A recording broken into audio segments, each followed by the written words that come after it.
বাংলাদেশে তরলীকৃত প্রাকৃতিক গ্যাস বা এলএনজির সরবরাহ স্থগিত করেছে কাতার এনার্জি। এমন তথ্য বার্তা সংস্থা রয়টার্সকে নিশ্চিত করেছে পেট্রোবাংলা।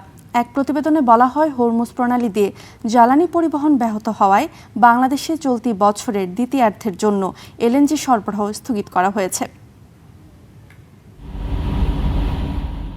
মধ্যপ্রাচ্য সংঘাতের ফলে হরমুজ প্রণালী বন্ধ হওয়ায় বিশ্বের বিভিন্ন দেশের মতো বাংলাদেশও বিপাকে পড়ে। ৬০ দিনের যুদ্ধবিরতি চুক্তি কার্যকর হলেও উত্তেজনা কাটছে না। এমন পরিস্থিতিতে চলতি বছরের জুলাই থেকে ডিসেম্বর সময়ের জন্য চুক্তি অনুযায়ী বাংলাদেশকে এলএনজি সরবরাহ করতে পারবে না বলে জানিয়েছে কাতার। এমন সংবাদ এসেছে লন্ডন ভিত্তিক বার্তা সংস্থা রয়টার্সে। পেট্রোবাংলার ভারপ্রাপ্ত চেয়ারম্যান আব্দুল মান্নানের বরাত দিয়ে গণমাধ্যমটি জানায়, কাতারের এমন সিদ্ধান্তের প্রেক্ষিতে বিকল্প ভাবছে সংস্থাটি। এর অংশ হিসেবে স্পট মার্কেট থেকে অতিরিক্ত দামে কেনা কিংবা অন্য কোনো সরবরাহকারী দেশের সঙ্গে চুক্তি করা হবে।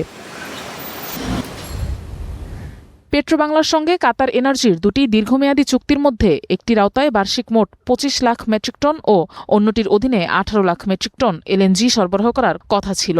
তবে এসব বিষয়ে কোনো কথা বলেনি কাতার এনার্জি, জানিয়েছে রয়টার্স। যদিও নির্ধারিত চুক্তির বাইরে সরবরাহের আশ্বাস পাওয়া গেছে বলে জানিয়েছে পেট্রোবাংলা। বাংলাদেশের আমদানি করা প্রায় ৭০ লাখ মেট্রিক টনের মধ্যে কাতার একাই প্রায় ৪১.৫ মেট্রিক টন এলএনজি সরবরাহ করেছে।